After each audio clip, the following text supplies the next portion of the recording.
Helen was sitting at the kitchen table, staring at her bank statement. Her reading glasses were barely perched on the tip of her nose, and her fingers were nervously tapping the wooden surface. Something was wrong.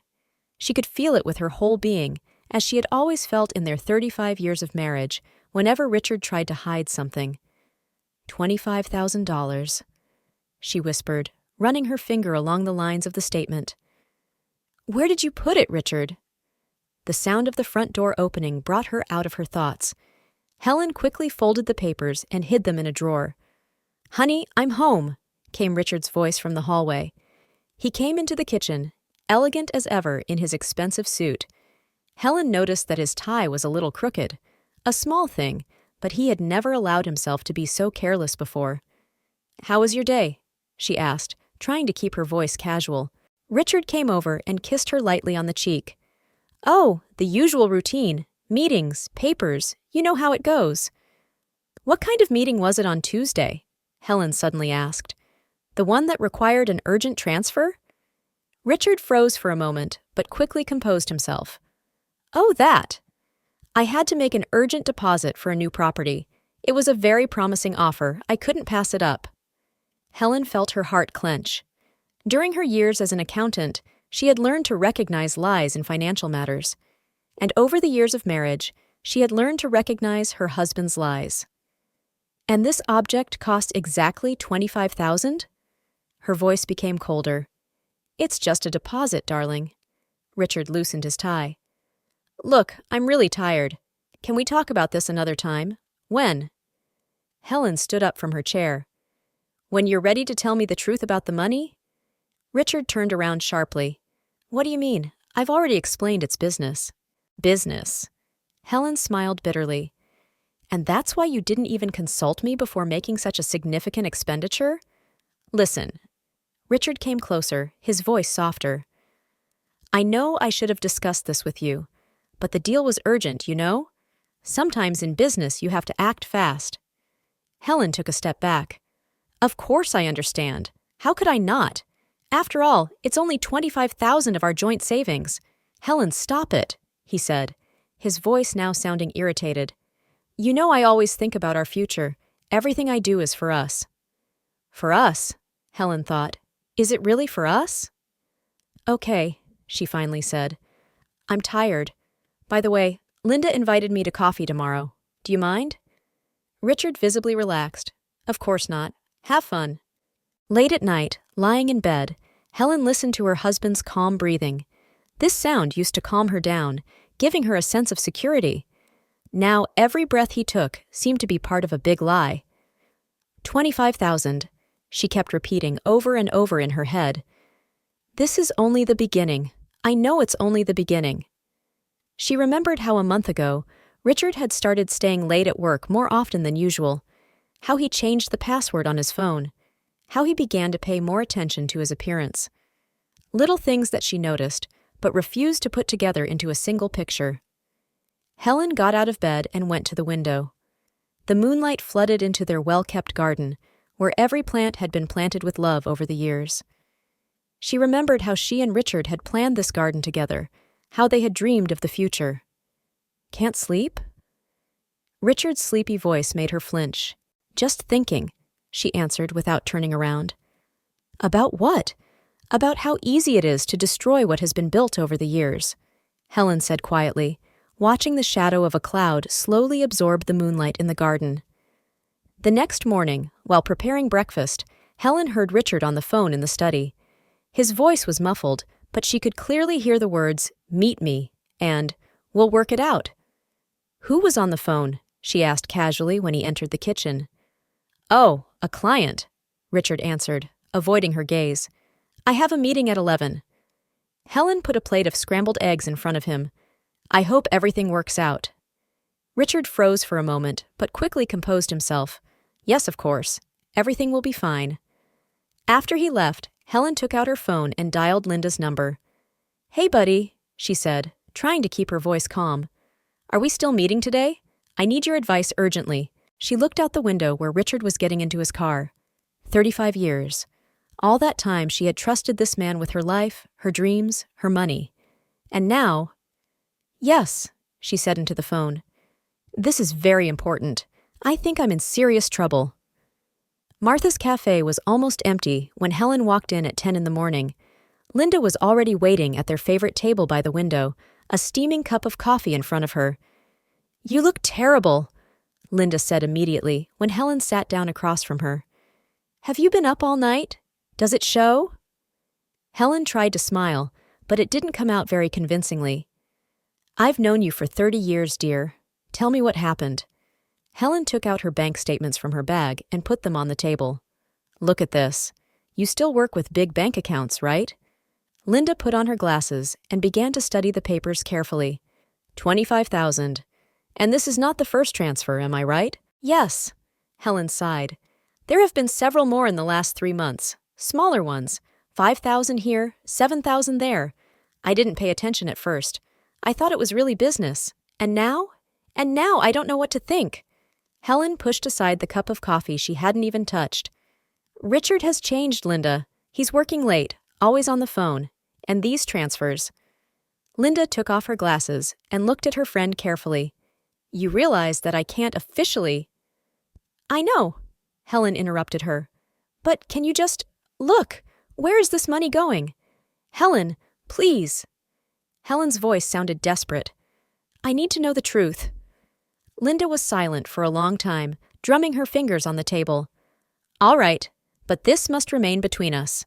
"Of course." Helen squeezed her friend's hand. "Thank you. Don't thank me too soon." Linda gathered up the papers.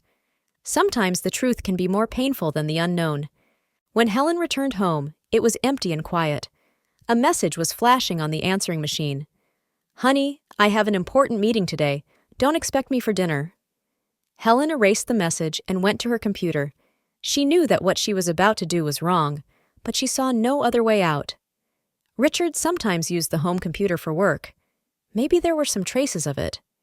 The documents folder was filled with various files. Helen methodically looked through them one by one until she came across a folder labeled New Project. Inside were documents for the purchase of a house. "What the hell?" she muttered as she studied the documents. It was a small cottage on the outskirts of the city. It was cozy, with a garden, just what they had dreamed of in retirement. But why had Richard hidden it from her? And why? A phone call interrupted her thoughts. It was Linda. "Helen?" Her friend's voice sounded tense. "Are you sitting down? What have you found? The transfers are to a Sophie Morrison. Who is she?" Helen felt her hands start to shake. "She works at a real estate agency, Richard's company. She's 35. Helen closed her eyes. Suddenly, everything fell into place. The delays at work, the secret calls, the transfers, and this house. "He's buying her a house," she whispered. "Our money. He's buying her a house. Helen, listen to me. No, it's okay." Her voice became unnaturally calm. "At least now I know the truth." "What are you going to do?" Helen looked at the picture of the house on the computer screen. "Nothing yet. Let him think I don't know anything. I need to think about it carefully. Should I come to your place?" "No." Helen shook her head, though Linda couldn't see it. "I need some time, but thank you for everything."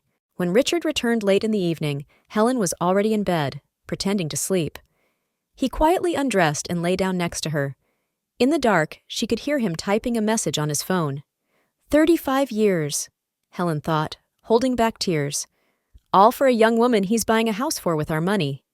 But she wasn't going to give up without a fight. Oh no, this was only the beginning. Saturday mornings at the Oak Mall were always busy. Helen hadn't planned to come here, but a sleepless night and obsessive thoughts pushed her out of the house. She was wandering between the shops, not even looking at the windows, when she suddenly saw them. Richard was standing outside a coffee shop with a young woman. She was beautiful, a slender blonde in a business suit that emphasized her figure.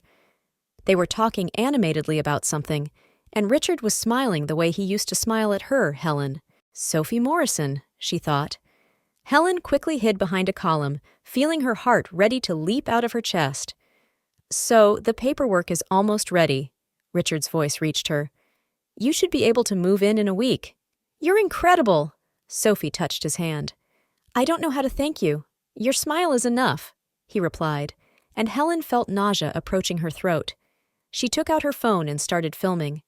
Her hands were shaking, but she forced herself to take a few clear pictures. Proof. She needed proof. And Sophie hesitated for a moment. Does your wife suspect anything? Richard waved his hand. Helen trusts me too much. She doesn't even check the bank statements. How wrong you are, dear, Helen thought, clutching the phone.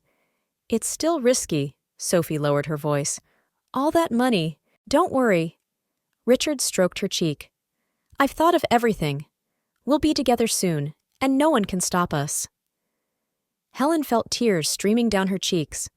35 years of marriage, and he talks about her as if she were just an obstacle to happiness. Maybe we should have breakfast together, Sophie suggested. There's a great restaurant not far from here. Not today, darling. Richard kissed her cheek. Helen is expecting me for lunch with her sister. Bullshit, Helen thought. My sister is in California, and you know it. She waited for them to leave, and then came out of her hiding place. Her legs were wobbly, and she was dizzy. Helen made it to the bench and sank down heavily. Her phone vibrated. A message from Richard. I'm going to be late for work. Important meeting.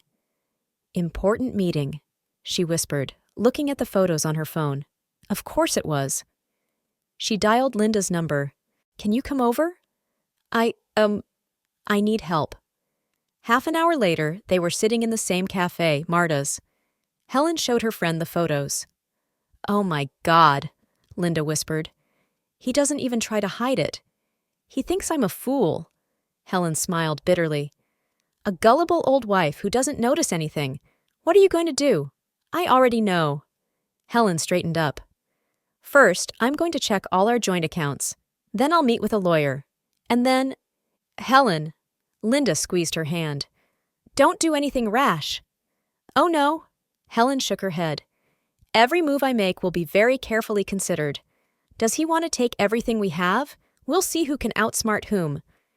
In the evening, when Richard returned home, Helen greeted him with a smile. How was the important meeting? Oh, it was fine. He avoided her gaze. Just a routine. And lunch with my sister? She suddenly asked.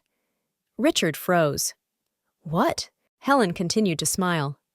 You said we were having lunch with my sister today. Oh, that? He smiled nervously. I got it wrong. It's next Saturday. Of course, darling. Helen came over and kissed him on the cheek. I made your favorite lasagna. Later, lying in bed, she thought about how easy it had been for him to tell that lie. How many more lies like that have there been over the years? How many important meetings and urgent matters? But now everything would change. Now she knew the truth and was ready to fight for what was right. Enjoy your happiness while you can, darling, she thought as she fell asleep. Soon you will realize that you underestimated your old wife. For 2 weeks after the meeting at the mall, Helen lived in a fog. She continued to cook breakfast, clean the house, and smile at her husband. But inside, she was burning with pain and resentment. One morning, while sorting through the mail, she found an envelope from their bank. What is it? She asked at breakfast, showing the envelope to Richard. Oh, it's… He hesitated for a moment. Just a quarterly report. Don't worry, I'll take care of it. As always, Helen smiled softly. What would I do without you? When Richard left for work, Helen immediately called Linda. Are you free today? I need your help with some paperwork. Come over after lunch, her friend replied. I'll ask Martha from the audit department to help us.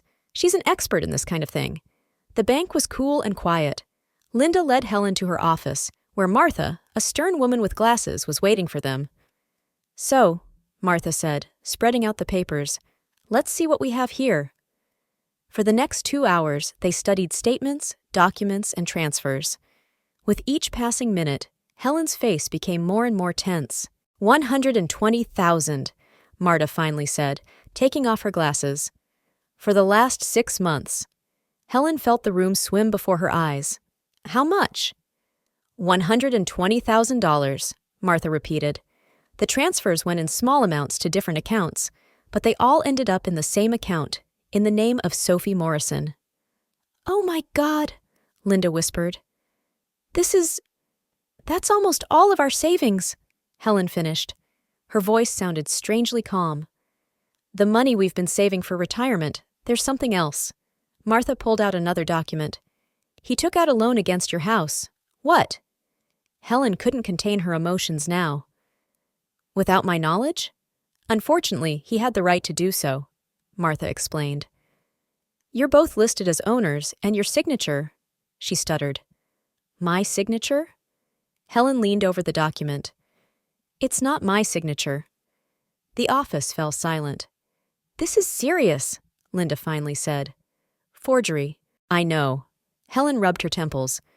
But I don't want to file a police report just yet. Why? Martha was surprised. Because first, I want to understand the full extent of his lies, Helen answered, and save what can still be saved. She took a notebook out of her bag and started writing down numbers. Martha, can you print out all the documents for me? And also, is there any way to suspend his access to our joint accounts? It's difficult, Martha replied. But I know a lawyer who specializes in such cases. When Helen returned home, it was already getting dark. She entered the empty house and sank heavily into a chair. On the coffee table was their wedding photo, young, happy, full of hope. A phone call interrupted her thoughts. Hi, honey. Richard's voice sounded concerned. I'm sorry, but I have an important meeting, she finished for him. Of course, darling. Don't worry about it. You're the best, he said. What would I do without you? What would you do without me? Helen thought as she looked at their wedding photo. I guess you'll find out soon enough. She went to the window and looked out for a long time at the garden they had created together for so many years. Somewhere across town, her husband was probably planning their future with another woman, planning with the money they had saved together all their lives. It's okay, she whispered. This story will have a different ending. Helen took out her phone and dialed the number Martha had given her. Good evening. I need a consultation with a family lawyer. Yes, it's urgent. Tomorrow? Great. Thank you. After hanging up the phone, Helen went to her dresser. At the bottom of the drawer, under some old sweaters, was a small box. She pulled it out and opened it, and there were all the important documents of their family. The marriage contract, she whispered, looking through the papers. It must be here. But there was no contract. Helen strained her memory. They had signed it before the wedding. She remembered it clearly. Richard had insisted on it then, saying it was for their mutual safety. Where is he? She began frantically going through the other papers. The phone rang again. It was Linda. Helen? What's up? I can't find our prenup, she replied, continuing to search. It was supposed to be here, but... Check the safety deposit box, Linda suggested. Remember when you said you kept your most important documents there? Helen froze. That's right. The safe deposit box. But it's shared with Richard. What does that mean? It means... Helen sank heavily onto the bed, that he could have taken the documents and I wouldn't have even known about it. There was silence on the other end of the line. Linda? Helen felt herself panic. Do you think... I think you need to act quickly, her friend replied. Get an appointment with a lawyer as soon as possible. Helen? What? Be careful. Richard had obviously thought of everything in advance. After the conversation, Helen sat in the dark for a long time, trying to collect her thoughts. She remembered how 6 months ago, Richard had suggested that she take a break from managing finances. You already do a lot of housework, he said. Let me take care of the paperwork. And she believed him. She believed because she wanted to believe that her husband cared about her. The doorbell rang, and she was brought out of her thoughts. A neighbor, Mrs. Thompson, stood on the doorstep. Helen, honey, are you okay? I saw you come back, but you didn't turn on the light. I'm fine. Helen forced a smile. Just a headache. Oh, Mrs. Thompson lowered her voice. I was thinking. You see, I saw Richard today. Helen's heart skipped a beat. Where? At the Riverside Mall. He was with a young woman. They were looking for furniture. The neighbor stuttered. I thought maybe it was for your daughter, although you don't have one. Thank you, Margot, Helen interrupted. It must have been a client. Richard is in real estate, you know. When the neighbor left, Helen went back to her paperwork. Now she knew exactly what to do. She took out her phone and wrote a message to Linda. "Tomorrow at 9 o'clock, meet me at the bank. I need your help with the documents." Then she dialed the lawyer's number. "Sorry for the late call. Can we reschedule for the morning? Yes, it's very urgent." Helen went to the mirror and stared at her reflection for a long time. The woman looking back at her looked tired, but there was determination in her eyes. "It's a good thing our daughter didn't live to see this," she whispered, touching an old photo on the wall. Their only daughter died 15 years ago from leukemia. It was a terrible loss that nearly destroyed their marriage. But they survived. At least that's how it seemed to Helen. Maybe, she thought. He started looking to other women for comfort even then. Maybe Sophie wasn't the first. Maybe. She shook her head, pushing the thought away. Now was not the time to speculate. Now was the time to act. Helen pulled out her old laptop and opened the family budget file. Now she saw all those strange expenses in a new light. Every unexplained transfer, every large amount, everything added up to a clear picture of betrayal. 120,000, she thought. Our whole life is worth 120,000. When Richard returned late that night, she was already in bed. He quietly undressed and lay down next to her. "Are you awake?" he asked in a whisper. "I am," she answered without turning around. "Good night, my dear." "Good night," she said, thinking that this might be one of the last nights they would sleep under the same roof. Tomorrow, everything would change. Tomorrow, a new chapter of her life would begin. And in this chapter, she would no longer be a victim. The morning began with rain. Helen sat in the office of lawyer Michael Burns and listened to the drops drumming on the window.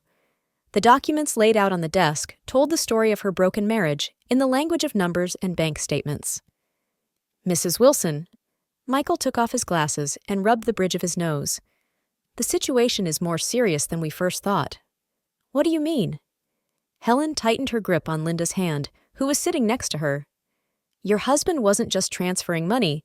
He actually set up an elaborate scheme to withdraw funds through several shell companies." The lawyer spread several documents in front of her.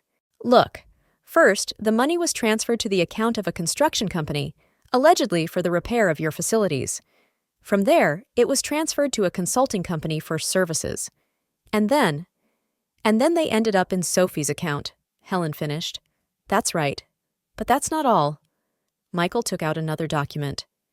"He also gave her power of attorney to manage some of your joint assets." Helen felt her breath catch in her throat. "How is this possible? I didn't sign anything." The lawyer showed her the signature on the document. "It's not your signature." Linda grabbed the document. "Forgery? That's a criminal offense." "Yes," Michael nodded, "and it gives us a serious bargaining chip in court." Helen got up and went to the window. The rain had gotten heavier, turning the street into a blur. "You know what's worse?" she said without turning around. "Not the money, not the betrayal. It was the fact that he had planned all this. For months, maybe years. Every step, every document. Helen," Linda began, but she cut her off. "I gave him 35 years of my life. I gave him a daughter. I was there when we lost her." Her voice trembled. "And all this time—" Michael cleared his throat. "Mrs. Wilson, we have something else. We checked the purchase history of that house you were talking about." Helen came back.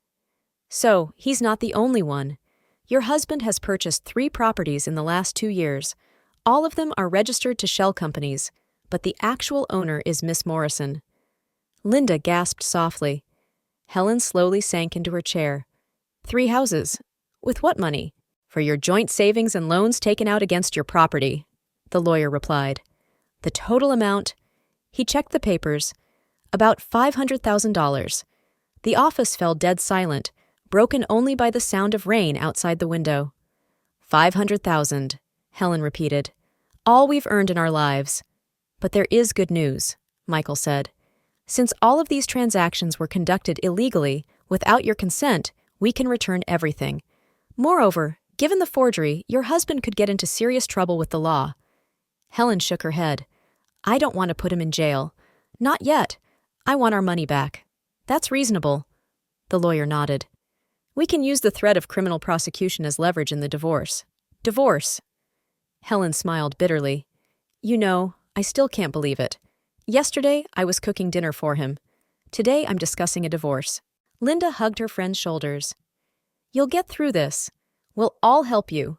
What should I do next? Helen asked, turning to the lawyer. The most important thing right now is to stay calm, Michael answered. Don't show that you know everything. We will prepare all the documents, block the accounts, and…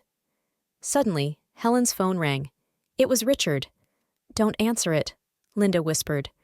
But Helen had already pressed answer. Yes, dear? Hi, honey. His voice sounded tense. Where are you? I tried to withdraw money from our joint account, but for some reason it's not working. Helen looked at the lawyer, who nodded. Really? That's strange. I'm at the bank right now. I'll ask. You're at the bank? He sounded alarmed. Why? Oh, I just wanted to check on our investment, she replied sweetly. You always said I should be aware of our finances. Silence fell on the other end of the line. I'll call you back later, Richard finally said, and disconnected. Helen put the phone down on the table. He's starting to understand. Then we need to act quickly, Michael said, and began to gather the documents. I will prepare all the necessary papers today. When they left the lawyer's office, the rain had already stopped. The sun was breaking through the clouds, reflecting in the puddles. It's strange, Helen said, looking up at the sky. It seems like the whole world should change after what I found out, and it just goes on. Linda squeezed her hand. The world hasn't changed, but you have changed, and that's what matters. When Helen returned home from her meeting with the lawyer, she was a different person. She still cooked dinners, cleaned the house, and talked to Richard, but her every move, her every word, was now part of a carefully thought-out plan. Honey, she said at dinner that day, I'm thinking of throwing a party next weekend. Richard almost choked on his wine. A party? Why, 35 years of marriage, isn't that a reason? She smiled innocently. We'll invite all our friends, neighbors. I'm not sure that's a good idea. He put down his fork. I have a lot of work to do right now. Oh, I'll organize everything myself. Helen stood up and started clearing the table. You don't have to worry about anything. She could see how nervous he was. Of course he was, because at the party he would have to play the role of a loving husband in front of all their friends. The next morning, Helen called Linda. You were right. He got nervous as soon as I mentioned the party. Of course, her friend replied. Are you sure you want to do this? I'm absolutely sure. Let everyone see the truth. For a week, Helen methodically prepared. She sent out invitations, ordered catering, and even bought a new dress. Richard watched her preparations with growing anxiety. Maybe we should postpone it, he suggested 2 days before the party. I don't feel well. But everyone has already confirmed that they're coming, Helen argued. Even your business partner, Tom. By the way, she looked at her husband innocently. Maybe we should invite your new assistant. What's her name? Sophie? Richard stood up abruptly from his chair. What do you mean? Nothing in particular. Helen continued to fold napkins. I just thought it would be polite to invite your colleagues. That evening, she overheard him on the phone in his office. No, you don't have to come. Yes, she suspects something. No, I'll take care of it. Just give me time. Time, Helen thought as she sat in the dark bedroom. I don't have much time left. The day before the party, she met with her lawyer. Is everything ready? She asked. Michael nodded. All the documents are prepared. The accounts are blocked. As soon as you give the signal… Good. Helen smoothed her skirt. Tomorrow it will all be over. In the evening, she stood in front of the mirror for a long time, looking at her reflection. A new hairstyle, an elegant dress, light makeup. No one would have guessed that this confident woman had just found out about her husband's infidelity. Richard entered the bedroom. You look beautiful. Thank you, she turned to him. Tomorrow is an important day. Listen, he came closer. Maybe we should cancel it, celebrate it together? Helen shook her head. No, darling. I want all of our friends to share this celebration with us. I want everyone to see what a wonderful husband I have." She saw him shudder at these words. Late at night, when Richard was already asleep, Helen pulled out an old photo album. Their wedding, the birth of their daughter, vacations, holidays, so many happy moments. Or were they all lies? On the last page was a photo of their daughter in the hospital, shortly before she died. She was still smiling, even then. "I'm sorry, darling," Helen whispered, touching the photo. "I couldn't save our family." In the morning, she woke up early and began preparing for the party. Every move was deliberate. Every word was thought out. It was her last day as a happy wife. "Everything has to be perfect," she told her reflection in the mirror. "Today, everyone will know the truth." Richard watched her preparations with nervous tension. He tried several times to start a conversation about canceling the party, but Helen gently but firmly rejected his attempts each time. In the afternoon, the caterers arrived. Helen managed the process with a surprising calmness, as if it were a normal party and not the beginning of the end of her marriage. "Put the flowers here," she pointed out, "and arrange the tables in a semicircle so that all the guests can see each other." "Darling," Richard nervously tugged at his tie, "maybe I should go to the office. I have some things to do."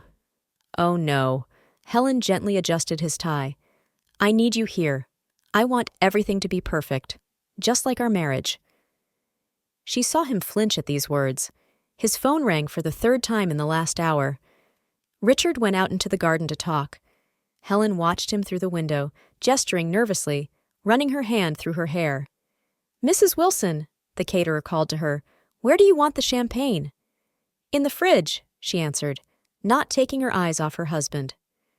"We'll need it for the toast." At 5, Linda arrived to help with the final preparations. "Are you sure?" she asked quietly when they were alone in the kitchen.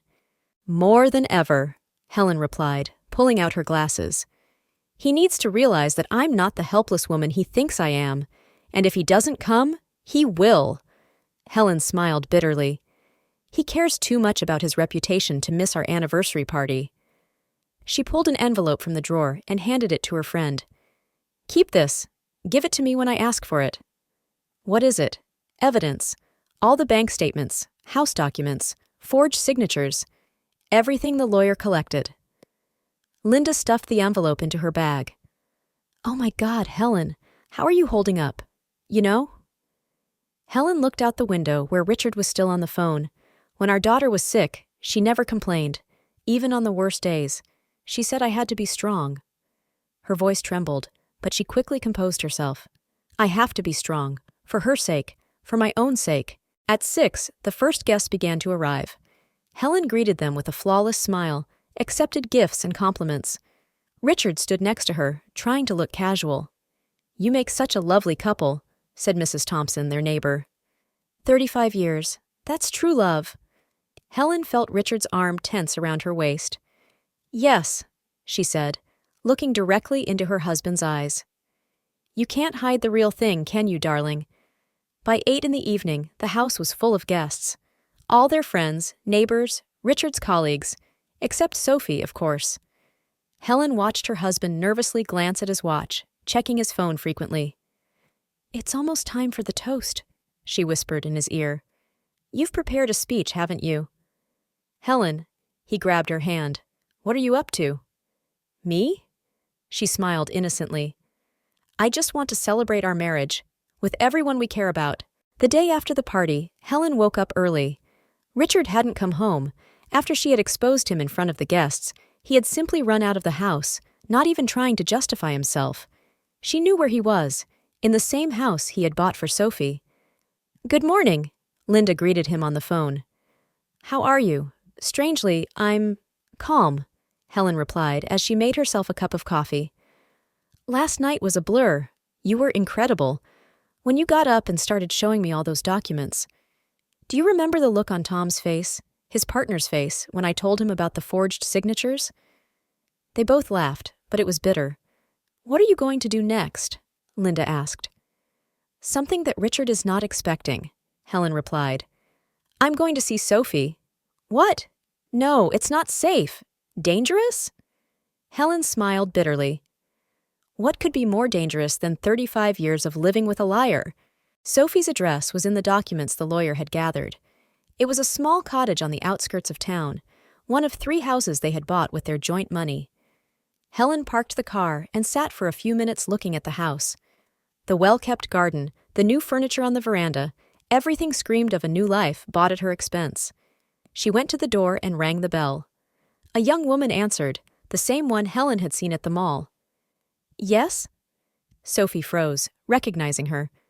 "Oh my God. Good morning," Helen said calmly. "May I come in? I think we have something to talk about. Richard's not here. I didn't come to see him.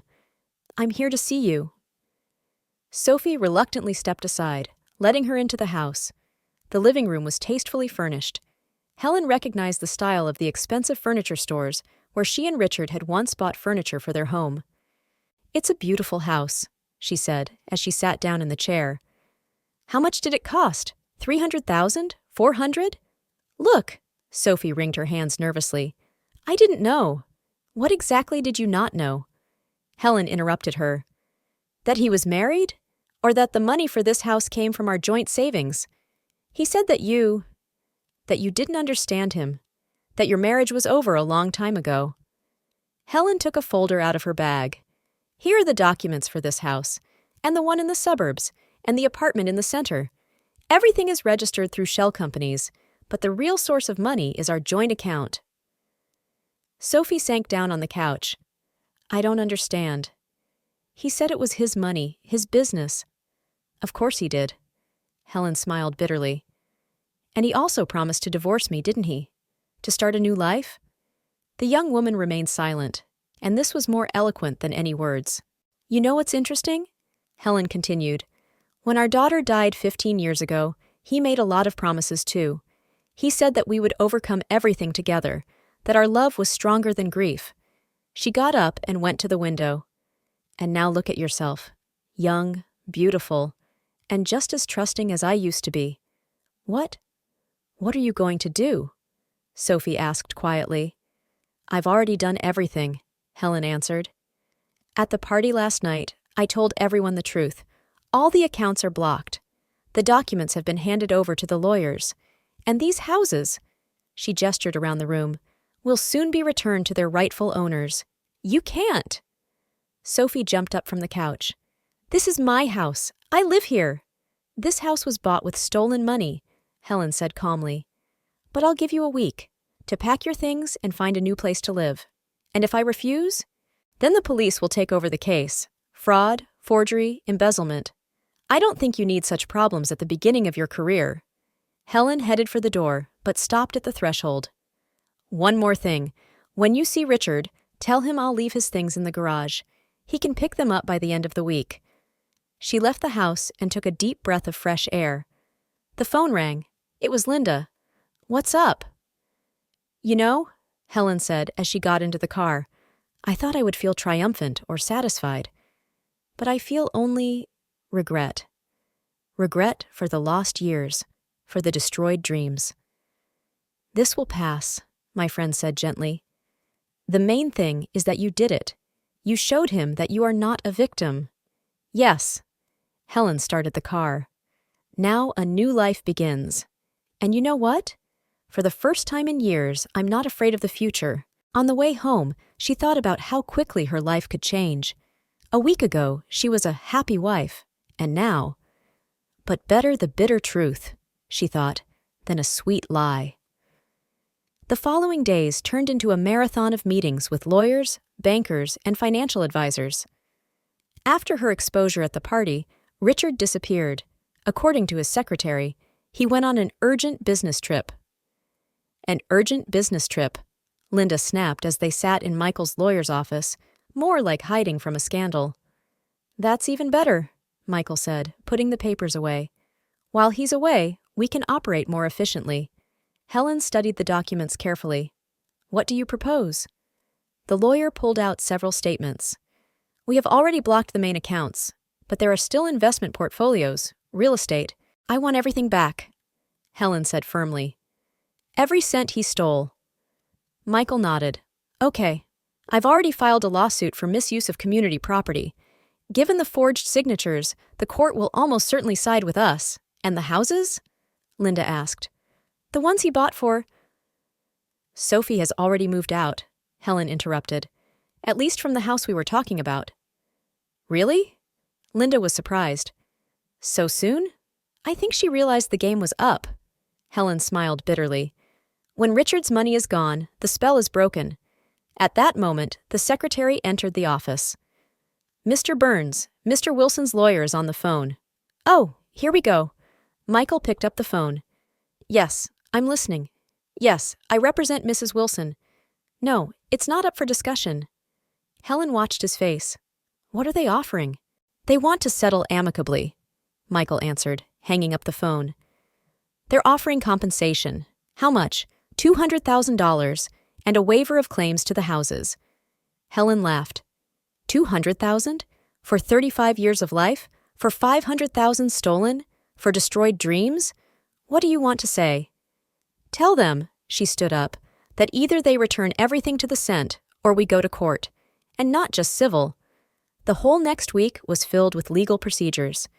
Helen signed documents, met with experts, visited banks. Every day brought new discoveries about the extent of Richard's fraud.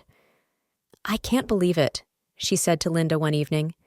All these years I thought I knew him. No one did, her friend replied. He was lying to everyone. Do you know what the worst part is? Helen looked out the window. I'm not even sure if he ever really loved me. Finally, 10 days after the party, Michael gathered them in his office. They turned themselves in, he announced. They agreed to return everything. Everything? Helen asked again. Everything. Money, houses, investments, and they renounce any claims to the joint property. Why all of a sudden such generosity? Linda asked suspiciously. Michael smiled. I think the threat of criminal prosecution played a role. Plus, I hinted to some of his business partners about a possible scandal. And now what? Helen asked. Now we're signing the documents. The money will be returned to your accounts within a week. The houses will be re-registered in your name. Helen took a deep breath. I can't believe it's all over. It's not over, Linda said softly. It's beginning. Your new life. That evening, Helen sat in her garden for a long time. She thought about everything that had happened, about the years she had spent with Richard, about their daughter. I did it, darling, she whispered, looking up at the stars. I didn't let him take everything we fought for. The phone vibrated. A message from Richard. I'm sorry, I messed up. Helen deleted the message without replying. It didn't matter now. What mattered was that she had gotten back not only her money, but her dignity. A month passed after Helen got her money back. Life was gradually settling into a new rhythm, but many of their mutual friends were still at a loss after the scandalous exposure at the party. That's why Helen decided to organize another meeting, this time to set the record straight. She chose a Sunday lunch at her home. She invited her closest friends, those who had been there for her over the years. Are you sure? Linda asked, helping her set the table. Maybe we shouldn't dredge up the past? It's worth it, Helen answered firmly. I want them to know the whole truth, without emotion or scandal. The Thompsons, their longtime neighbors, were the first to arrive. Helen, dear, Mrs. Thompson hugged her. We've been so worried about you. It's all right, Margot. Helen smiled. Everything is all right now. Gradually, the living room filled with guests. All of them had been at that memorable party. All of them had seen Helen expose her husband's deception. But today, the atmosphere was different, not shocked, but sympathetic. Thank you for coming, Helen began when everyone gathered. I invited you because you are not just friends. You are part of Richard's and my life, and you deserve to know the truth. She told them everything about her first suspicions, about the investigation, about her meeting with Sophie. She spoke calmly, without accusations or hysterics. Oh my God, whispered Carol, the wife of Richard's best friend. And we didn't notice anything. No one noticed, Helen replied. He played his part well. You know, said Tom, their old friend, I always thought Richard was a decent man. We were friends for so many years. He was a decent man, Helen said softly. At least I want to believe that. It's just that something broke in him. Maybe after our daughter's death. The room fell silent. Everyone remembered that terrible time in their lives. But that's not why I brought you here, Helen continued. Not to blame you or to feel sorry for you. I want to thank you for your support, for your understanding. And what happens next? Mrs. Thompson asked. What happens next? Helen smiled. I'm selling the house. What? Linda was surprised. You didn't tell me. I decided yesterday. Too many memories. And it's too big for me. And where are you going? I bought a small apartment in the center, overlooking the park. I've always wanted to live there. And Richard? Tom asked cautiously. Does anyone know where he is? In Arizona, Helen answered. At least that's what his lawyer said. He's starting a new business there. With her? With that. Sophie? I don't know, Helen answered honestly. And you know what? I don't care anymore. She went to the window and looked out at the garden. This house used to be full of love. Our daughter grew up here. We dreamed of the future here. But all that is over. It's time to start a new chapter. And what will this new chapter be like? Carol asked. Helen turned to her friends. Happy. I will finally live for myself. Maybe I'll open my own business. I've always wanted to own a small coffee shop. A coffee shop? Linda was surprised. You never told me. There are many things I haven't said, Helen smiled. I've been living other people's dreams for too long. It's time to realize my own. The evening continued. Friends shared memories, plans, and supported each other. Helen looked at them and realized that she was not alone. She had never been alone. Late in the evening, when everyone had left, Linda stayed behind to help clean up. You know what's strange? She said. You look happier than you used to. Because I'm finally free, Helen replied. Free from lies, from pretending, from other people's expectations. And then what? What's next? Helen walked over to the calendar on the wall. Tomorrow I'm meeting with a realtor, then with the designer. I want the new apartment to be completely different. And then a new life will begin. Without Richard, without the past, without regrets. 3 months passed. Helen stood at the window of her new apartment, watching the autumn park below. Her coffee shop, Memories, had been successfully operating on the ground floor of the building for a month, attracting visitors with its homemade pastries and special atmosphere. A phone call interrupted her thoughts. The number was unfamiliar. Hello? Helen. Richard's voice sounded tired.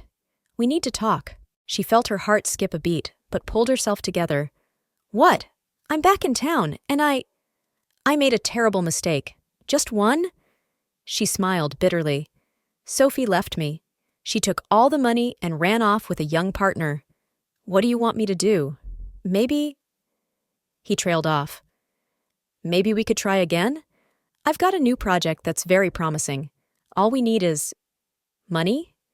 Helen interrupted. Is that what you want? No. I realized how much you mean to me. Helen walked over to the mirror, looking at her reflection.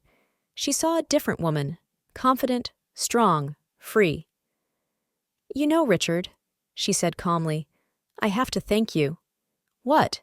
Your betrayal made me wake up, to realize that I deserve more, that I can be happy on my own. But we've been together for 35 years, and every one of those years you lied to me, she interrupted. Goodbye, Richard. I hope you find what you're looking for. She hung up the phone and took a deep breath. Outside the window, autumn leaves were falling, painting the park golden. The doorbell rang, and it was Linda. Are you ready? We are expected at the opera. Almost. Helen put on a new dress. You know, I just got a call from Richard. What? Linda tensed. What did he want? To come back. Sophie dumped him and took the money. And you? Helen laughed, easily and freely. I said no, and you know what? For the first time in my life, I'm sure I made the right decision. They went down to the coffee shop. Customers greeted Helen, some praised the new pastries, and an elderly couple asked for the recipe for her special tea. Mrs. Wilson, a young waitress called to her, some flowers have arrived for you. The card read, To the bravest woman I know, love, your daughter. It's from Mary, Linda's daughter, Helen explained, wiping away a tear. She calls me her second mom. They went outside. The evening city was shining with lights, an opera, new experiences, new opportunities awaited them. You know, Helen said, looking at the sunset, sometimes you have to lose everything to find yourself. And how do you like your new self? I like it, Helen smiled. I like it a lot. In her purse was a ticket for a cruise, a Christmas present to herself. And in her diary, she had a plan to expand the coffee shop.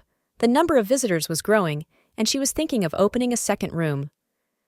Life is beautiful, she said as she got into a taxi. Even after everything that happened? Linda asked. Not after, because of it. Sometimes you need a storm to see a rainbow. The taxi moved off, taking them to the opera. Helen looked out the window at the city passing by and thought about how strange life was. She used to be afraid of loneliness, but now she was enjoying her freedom. She used to live other people's dreams, but now she was making her own come true. Her phone vibrated, a new message from Richard. She deleted it without reading it. That was the past, and she was living in the future. And this future was beautiful.